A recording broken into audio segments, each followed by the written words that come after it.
नमस्कार, राज की बात में आपका स्वागत है।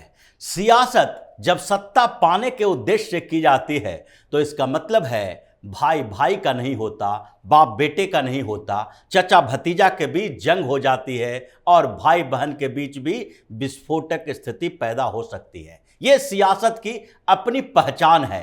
चाहे अखिलेश यादव अपने चचा शिवपाल यादव को धोखा दें फिर साथ में भी आए, या फिर गांधी परिवार के बीच विस्फोटक स्थिति पैदा हो जाए, चाहे राजीव गांधी संजय गांधी का विवाद हो, सोनिया गांधी मेनका गांधी का हो, या फिर राहुल गांधी प्रियंका गांधी का हो। कुछ ऐसी स्थिति ही गांधी परिवार में फिर से दिखाई पड़ रहा है, क्योंकि प्रियंका गांधी ने एक ऐसा दांव खेला है जिसके कारण सोनिया गांधी और राहुल गांधी दोनों की बेइज्जती भी हुई और दोनों परेशानी में भी पड़े हुए हैं कि अब क्या किया जाए। इंडिया का जो गठबंधन है उसके अंदर भी इस बात की चर्चा हो रही है कि जब कांग्रेस के अंदर से एक ही कोऑर्डिनेशन कमेटी में मेंबर होना था तो फिर ये केसी वेणुगोपाल कौन है जो कि राहुल गांधी के पीछे पीछे चलता है। क्या केसी वेणुगोपाल की जगह प्रियंका गांधी नहीं हो सकती थी? कोऑर्डिनेशन कमेटी के जो मेंबर हैं और जिसकी मीटिंग होती उसमें गांधी परिवार से एक मेंबर होता, राहुल गांधी नहीं हो सकते क्योंकि राहुल गांधी तो उनसे ऊपर के नेता हैं, तो प्रियंका गांधी क्यों नहीं? यह सवाल इंडिया के गठबंधन में भी उठ रहा है और गांधी परिवार के अंदर, कांग्रेस के अंदर इस बात को लेकर काफी चर्चा चल रही है कि क्या राहुल गांधी, सोनिया गांधी और प्रियंका गांधी, ये तीनों जो लोग हैं गांधी नेहरू परिवार के, उसमें दो गुट बन गए हैं। एक तरफ प्रियंका गांधी अपने तरीके से चल रही है, स्मार्ट मूव, जिसमें राहुल गांधी और सोनिया गांधी से सीधे टकराव की स्थिति तो नहीं है, लेकिन पर्दे के पीछे कुछ खेल ऐसा चल रहा है जो दिख तो सबको रहा है, महसूस तो कर रहे हैं, लेकिन अभी खुलकर बातें नहीं हो रही है। ऐसे ही कुछ स्थिति प्रियंका गांधी ने की और ऐसा दांव चला है जिससे सोनिया और राहुल दोनों की बेइज्जती भी हुई। कांग्रेस में असमंजस की स्थिति है, कंफ्यूजन का दौर है। एक तरफ जो G20 को लेकर डिनर का आयोजन किया गया जिसमें सारे प्रदेश के मुख्यमंत्रियों को इनवाइट किया गया, और इसी इनविटेशन को लेकर जब सीएम पीएम के साथ मिले, राष्ट्रपति के साथ मिले, डेलीगेट्स के साथ मिले, तो उसमें पश्चिम बंगाल में एक नई सियासत शुरू हो गई।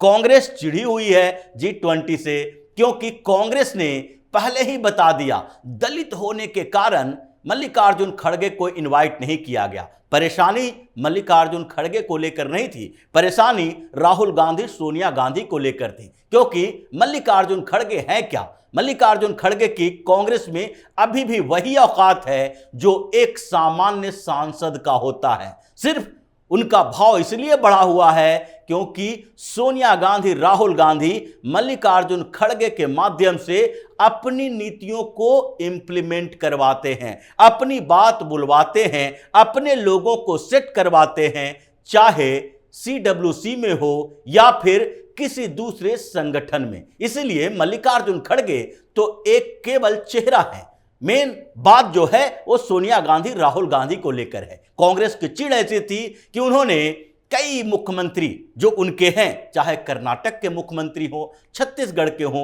राजस्थान के हो, इन लोगों को जाने तक नहीं दिया। ऐसी भी कोई मजबूरी नहीं थी कि बघेल खड़गे के साथ वहां पर कोई प्रोग्राम कर सकते थे, दिल्ली आकर G20 डिनर में पार्टिसिपेट नहीं कर सकते थे। ऐसा कुछ नहीं था कि गहलोत राजस्थान में पॉलिटिकल एक्टिविटियों में शामिल हो सकते थे, टोंक में रैली कर सकते थे, लेकिन वो दिल्ली आकर G20 के डिनर में शामिल नहीं हो सकते थे। DK शिव कुमार, सिद्धारमैया, ये लोग भी आ सकते थे, डिप्टी सीएम अपनी जगह पर है, लेकिन इन लोगों ने इस निमंत्रण को अस्वीकार कर दिया। और दूसरी तरफ जो ममता बनर्जी यहां आई तो कांग्रेस में कंफ्यूजन इतना है कि पश्चिम बंगाल के कांग्रेस के बड़े नेता, लोकसभा में जो लीडर ऑफ ऑपोजिशन है अधीर रंजन चौधरी, एक सवाल उठाते हैं कि क्या ममता बनर्जी जो डिनर में शामिल हुई है, पीएम मोदी के साथ मिली है, उससे ये कमजोर नहीं हो जाएगा इंडिया के गठबंधन का वो रुख जिसमें भारतीय जनता पार्टी के खिलाफ हमला करना है, अटैक करना है। उस पर भारतीय जनता पार्टी को लेकर ही पश्चिम बंगाल में टीएमसी और कांग्रेस के बीच फिर से विवाद शुरू हो गया है। ऐसे भी चुनाव में अलायंस की बात जहां तक है तो अभी जो धूपगढ़ी का चुनाव हुआ, उपचुनाव हुआ एक विधानसभा सीट के लिए, वहां पर टीएमसी और कांग्रेस के बीच गठबंधन नहीं हुआ, गठबंधन कांग्रेस और सीपीएम के बीच हुआ। लेकिन अभी जो नया मुद्दा उठा है वो डिनर डिप्लोमेसी को लेकर है कि आखिरकार कैसे ये लोग वहां शामिल हुए और इन लोगों ने हमारी बात नहीं मानी। अधीर रंजन चौधरी जिस तरीके से ममता बनर्जी पर हमला कर रहे हैं, क्या अधीर रंजन चौधरी सुखविंदर सिंह सुक्खू के बारे में यही कहेंगे? क्या अधीर रंजन चौधरी या कांग्रेस कोई बड़ा नेता यह बात कहेगा कि आखिरकार जब कांग्रेस के दूसरे राज्यों के सीएम नहीं आए तो सुखविंदर सिंह सुक्खू जो हिमाचल प्रदेश के सीएम हैं वो कैसे आ गए? उनका अचानक से आना क्या कांग्रेस के अंदर कुछ नया संकेत नहीं दे रहा है? और अगर दे रहा है तो कोई भी नेता, कांग्रेस के अंदर का बड़ा नेता, इस बात के लिए उन्हें मना क्यों नहीं किया? और अगर आ गए तो उस पर कुछ एक्शन की तैयारी क्यों नहीं हो रही है? और अगर वो पीएम मोदी से मिलकर जो हिमाचल प्रदेश के डिजास्टर है उसको राष्ट्रीय आपदा घोषित करने की बात कही, स्पेशल पैकेज मांगा, इसके ऊपर जो मीडिया में चर्चा हुई है उस पर कांग्रेस को कोई बड़ा नेता बोल क्यों नहीं रहा है? इसके पीछे भी एक बड़ा कारण है, लेकिन यह कारण ऐसा नहीं है जिसके कारण किसी भी स्थिति में प्रियंका गांधी के बारे में बोला जा सकता है। लेकिन पर्दे के पीछे की सच्चाई यही है, प्रियंका गांधी डायरेक्ट इन्वॉल्व नहीं है, यह कहा जा रहा है। लेकिन आखिरकार जब सोनिया गांधी, राहुल गांधी, मल्लिकार्जुन खड़गे, पूरी की पूरी टीम G20 के डिनर के इनविटेशन को लेकर सवाल खड़ा कर रही थी, जब पी चिदंबरम जैसे नेता मैदान में उतर गए कि आखिर अगर अपोजिशन पार्टी को बुलाया ही नहीं गया तो ये कैसी डेमोक्रेसी है? मतलब कांग्रेस के एक दो नहीं, कई नेताओं ने इसके ऊपर सवाल उठाया, लेकिन इस बात पर सवाल क्यों नहीं उठा रहा कि सुखविंदर सिंह सुक्खू वहां पर करने क्या गए थे? ये एक पर्दे के पीछे की वो सच्चाई है जिस पर कांग्रेस में मूक शांति है, चुपचाप सब बैठे हैं। लेकिन इस चुप्पी के पीछे एक बड़ा कारण है, जो कहा जाता है अभी शांति है तो ये बड़े तूफान की ओर इशारा कर रहा है। सियासत में ऐसा ही हो रहा है क्योंकि प्रियंका गांधी का ये चाल है, नई चाल चली है। हिमाचल प्रदेश से उनका सीधा संबंध है। हिमाचल प्रदेश चुनाव में राहुल गांधी की भूमिका नहीं थी, सोनिया गांधी की भूमिका नहीं थी। गांधी परिवार में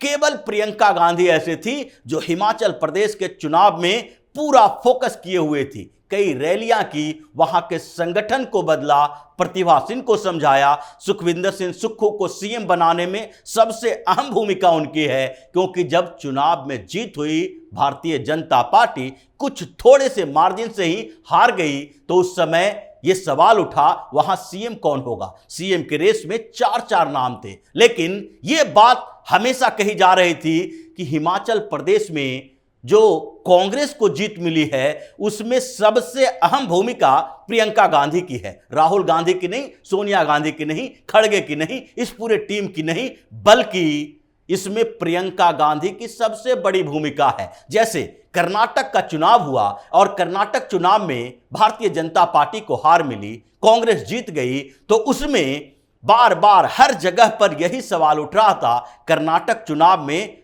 जिताने में अहम भूमिका राहुल गांधी की है। अभी भी राहुल गांधी को जो क्रेडिट दिया जा रहा है कर्नाटक चुनाव के लिए दिया जा रहा है। हिमाचल प्रदेश चुनाव की चर्चा भी नहीं होती है, राहुल गांधी की सफलता की लिस्ट में उसकी बात नहीं होती है, क्योंकि वहां पर जो पूरा का पूरा संगठन है वो प्रियंका गांधी का है। वहां पर चुनाव जिताने में प्रियंका गांधी का रोल है। प्रियंका गांधी ने रैलियां की, प्रियंका गांधी ने स्ट्रेटजी बनाई, इसलिए टीम उनकी है। और यही कारण है कि हिमाचल प्रदेश पर चुप्पी रहती है, वहां जीत को ऐसा नहीं बताया जाता कि कांग्रेस ने बड़ी सफलता हासिल की है। लेकिन कर्नाटक में जो कांग्रेस की जीत हुई, ढिढोरा पीटा जाता है हर मंच से। राहुल गांधी जब जाते हैं वो बोलते हैं कर्नाटक में जिस तरीके से विचारधारा का संघर्ष था, हमने विचारधारा की जीत हासिल की, यह भारतीय जनता पार्टी के विचारधारा की हार है।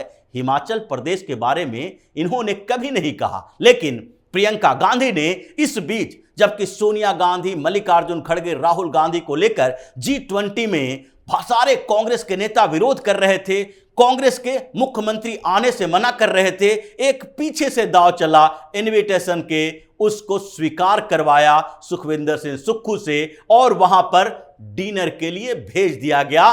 क्योंकि हिमाचल प्रदेश के पूरा संगठन, वहां के प्रशासन, सरकार अभी सोनिया और राहुल गांधी के इशारे पर नहीं बल्कि प्रियंका गांधी के इशारे पर चलता है। उनकी बड़ी भूमिका रही है और इसलिए सुक्खू सीधे पीएम मोदी के पास चले गए। वहां पर जो गए, ये एक तरह से सोनिया गांधी राहुल गांधी की घोर बेइज्जती है। क्योंकि जो धीरे धीरे एक एक करके सवाल उठा रहे हैं, अपने पूरे सारे नेताओं को मैदान में उतार रखे हैं और आप ही का एक नेता जा रहा है, वो तो आपके उस पूरे के पूरे एजेंडे की बेइज्जती है कि आपने बहिष्कार भी किया तो आंशिक तरीके से, पूर्ण बहिष्कार नहीं कर पाए क्योंकि कांग्रेस में ही फूट पड़ी हुई है। इस दिनों प्रियंका गांधी ऐसे भी राजनीतिक चर्चाओं में और साथ ही जिस तरीके से रैलियों में बिजी हैं, वो तो दिखाता है उनकी महत्वाकांक्षा बढ़ रही है और इससे सोनिया राहुल दोनों परेशान हो रहे हैं। अब स्थिति यह है कि उनको यह दिखाना ही पड़ेगा कि प्रियंका और उनके बीच का संबंध अच्छा है, लेकिन यह दिखाने के लिए है क्योंकि अगर नहीं दिखाएंगे आमने सामने की जंग होगी, कांग्रेस में तत्काल विस्फोट होगा। और दूसरी तरफ जो मध्य प्रदेश का चुनाव होने वाला है, लेकिन वहां पर भी प्रियंका गांधी की एक्टिविटी ज्यादा है राहुल गांधी की अपेक्षा। राजस्थान में चुनाव होने वाला है, प्रियंका गांधी की एक्टिविटी है राहुल गांधी के से ज्यादा। और वहां पर जो पिछले दिनों वो टोंक में रैली करने गई तो एक मंच पर लाया सचिन पायलट और अशोक गहलोत को। यह बड़ी उपलब्धि है प्रियंका गांधी की, क्योंकि जब सचिन पायलट ने कांग्रेस से विद्रोह किया था तो उस समय भी प्रियंका गांधी से सीधी बातचीत उनकी होती थी और उन्हीं के कहने पर सचिन पायलट ने वापसी की, क्योंकि गहलोत को तो राहुल और सोनिया का व्यक्ति माना जाता है। राहुल गांधी कुछ समय तक गहलोत को सेंट्रल में लाकर अपने साथ ही रखते थे।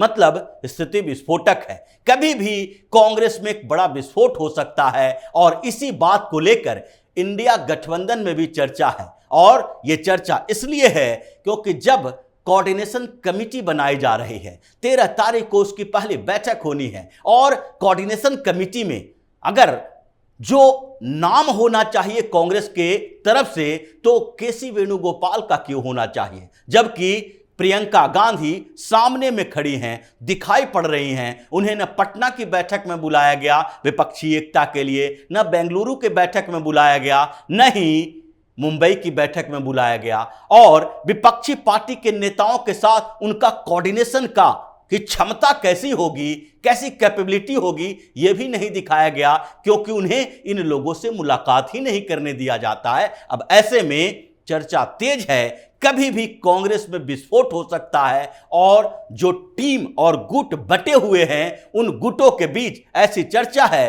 कि अब तो प्रियंका गांधी को खुलकर बोलना चाहिए। अब इनडायरेक्ट तरीके से पॉलिटिक्स करने से कुछ नहीं होगा और इसीलिए इंडिया का गठबंधन भी बिखरता दिख रहा है और कांग्रेस भी बिखरती हुई दिखाई पड़ रही है। तो इसी तरह की खबरों के साथ फिर से हाजिर होंगे, तब तक के लिए बने रहिए हमारे साथ और देते रहिए हमें सहयोग ताकि इसी तरह की खबर हम आपके लाते रहें। धन्यवाद।